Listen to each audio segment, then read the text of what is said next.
Bonjour à tous. En introduction, je tenais à vous faire part de ma grande satisfaction d'avoir ce panel de partenaires et de présentateurs parmi nous. Merci à Nishal de Royal Ashcoding de nous accompagner encore dans ce projet de webinaire. Alors,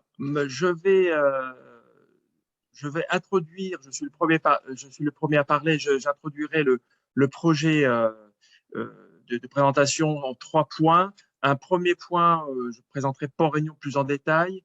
Nous aborderons rapidement quelques réalisations que nous avons commencé à mettre en œuvre en matière de digitalisation à Port-Réunion. Et puis, nous attacherons plus particulièrement à l'enjeu d'être un vecteur de digitalisation sur la zone océan Indien par le biais de notre action partenariale avec les ports de la zone et les acteurs du bassin océan Indien. Alors, quelques mots pour La Réunion. Pour ceux qui ne le savent pas, nous avons un auditoire international. Alors, La Réunion est une île française et européenne au milieu de l'océan Indien, au large de Madagascar et à proximité de Maurice. C'est un territoire où on parle français, qui est enregistré au patrimoine mondial de l'UNESCO et, et, et Port-Réunion est son unique port et sa porte d'entrée pour les 860 000 habitants qui y vivent. Port-Réunion est un port en deux espaces distincts, un port relativement réduit. Nous n'avons que 200 hectares de terre-plein et voiries, par lequel nous faisons passer plus de 6 millions de tonnes. C'est le premier port de l'outre-mer français. C'est un port qui a la capacité de recevoir sur son port-est que vous voyez en bas d'image. C'est un port qui a la capacité de recevoir des porte-conteneurs de plus de 10 000 EVP, donc qui est relié et connecté comme les ports Louis à Maurice ou les ports d'Afrique du Sud au trafic international et aux mainliners, comme on le dit dans le métier. Ce port est complété par un port ouest, le port historique de La Réunion, qui est la 3e base navale française, après Brest et Toulon en France. C'est un port qui se spécialise vers la réparation navale et vers la pêche, qui héberge encore quelques sites historiques de commerce, à savoir du bitume et du gaz. L'ensemble des trafics commerciaux classiques étant regroupés au sein du port-est que vous voyez. Nous avons le projet de développer une nouvelle zone arrière portuaire, la New Support Service Area que nous voyons derrière, et nous en parlerons rapidement par la suite. L'enjeu de Port-Réunion sur la zone et ce qui est notre vecteur de marketing, qui se synthétise par un concept qui s'appelle Choose La Réunion, c'est que nous sommes un morceau d'Europe en océan Indien et ça nous amène ça nous amène les avantages de l'Europe occidentale, à savoir que nous sommes un pays à risque pays faible. Vous voyez là une matrice de risque de la COFAS, qui est un organe d'évaluation et d'assurance en matière de risque pays français et européen. Et vous voyez que La Réunion est un pays à bas risque au milieu d'un environnement en fort développement, à savoir l'Afrique et l'Asie, mais qui est quelque part plus à risque. Donc, il y a un véritable enjeu au-delà de la digitalisation. Nous sommes reliés aux principaux câbles de fibre optique de l'océan Indien. Il y a un véritable enjeu pour nos pays, nos îles ultramarines. Il n'y a pas que La Réunion qui est concernée, Maurice dans une moindre mesure également, les Seychelles aussi, de pouvoir être des zones de sécurité pour accompagner la forte croissance des économies africaines et du subcontinent indien. Quelques points sur la réalisation que nous avons déjà mis en œuvre en matière de digitalisation. D'abord pour l'outillage. Donc, de nouveaux équipements, là vous voyez la nouvelle grue mobile qui est polyvalente pour le trafic vrac et le trafic de conteneurs. Nous avons fait l'acquisition d'une grue mobile Liber qui est associée à un système de transmission dématérialisée et de suivi des informations de maintenance, donc, et qui nous permet d'avoir une gestion quasi digital d'une bonne partie de l'exploitation et du suivi de ces outils. Il y a toujours un conducteur à bord, bien évidemment, mais nous avons le moyen de dialoguer plus facilement avec le constructeur et maintenir cette grue dans le futur dans les meilleures conditions avec une expertise en ligne de la part du constructeur. Il en va de même sur les 2 nouveaux portiques dont nous avons fait l'acquisition.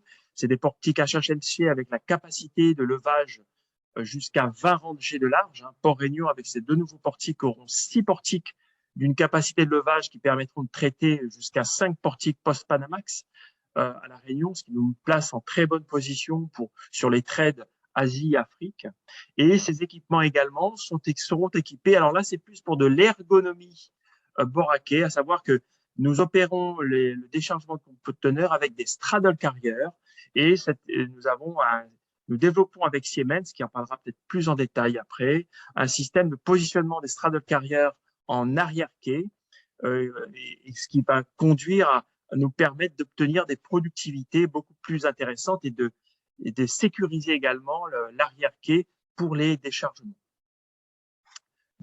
Pour ce qui est de la marchandise, alors nous avons déjà, et ça s'est accéléré, comme l'a dit Michal, par le biais de la crise du Covid-19.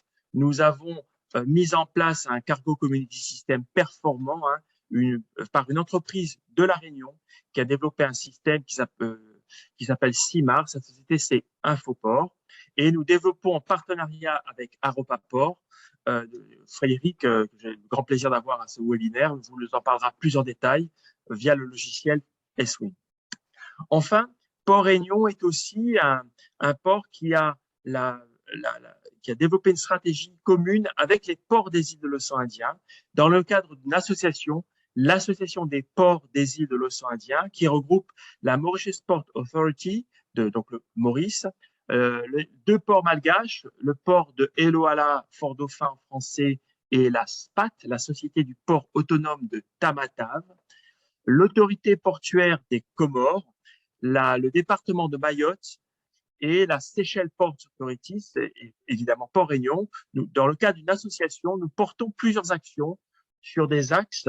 Alors, nous partageons des valeurs. Nous avons développé des actions de montée en puissance de l'emploi féminin dans les ports. C'est un enjeu énorme pour l'attractivité dans nos métiers.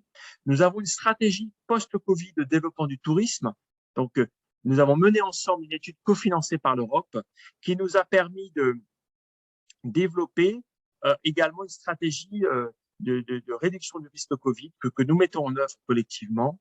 Nous travaillons et nous sommes la voix des ports vis-à-vis de la Commission de l'océan Indien, l'IOC en anglais, et nous développons avec elle une stratégie de développement à l'échelle de l'océan Indien, une stratégie d'encouragement au développement de la digitalisation par le biais des Maritime Single Window, à savoir les guichets uniques maritimes, mais Frédéric en parlera plus en détail. Et enfin, nous avons aussi une vision Green Port, à savoir que nous développons nos actions autour de 2 thèmes principaux, 3 thèmes pour être plus synthétique. Le premier thème, c'est l'impact du changement climatique.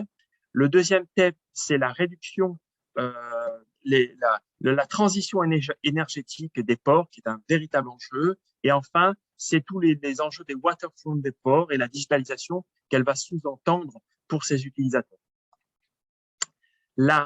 L'étude de l'IOC a conduit à la mise en place à une étude générale qui a fait l'objet d'une concertation avancée, où nous avons fait un bilan de l'ensemble des Cargo Community Systems et des Maritime Single Window à l'échelle de l'océan Indien. Et l'enjeu sera de pouvoir intercommuniquer sous tous ces Maritime Single Window, parce que chaque pays, on peut le comprendre, chaque pays a le souhait de pouvoir maîtriser les datas de ces trafics, et c'est un enjeu tout à fait légitime et que nous allons pouvoir concilier à l'échelle de l'océan Indien avec nos systèmes propres.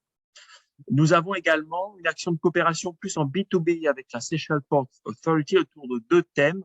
Le thème du Smart Port, à savoir que nous partageons nos expériences en matière de digitalisation autour des CCS, donc les Cargo Community Systems, et en matière de guichet unique, les fameux Maritime Single Window.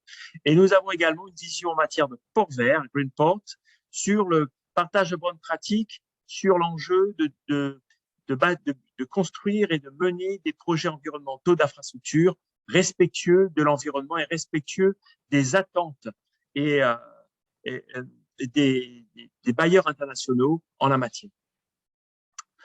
Terminerai ma présentation par une information de manière un peu plus large. Nous organisons une Maritime Week à Port-Réunion en septembre 2023, au cours duquel nous serons amenés à évoquer tous ces sujets clés de Smart Port et de Green Port. Et je vous invite tous à nous retrouver, tous panélistes et interlocuteurs et personnes qui ont l'occasion de voir ce webinaire pour nous retrouver l'année prochaine ensemble à Port-Réunion. Nishal, je te laisse la parole et te rends l'antenne.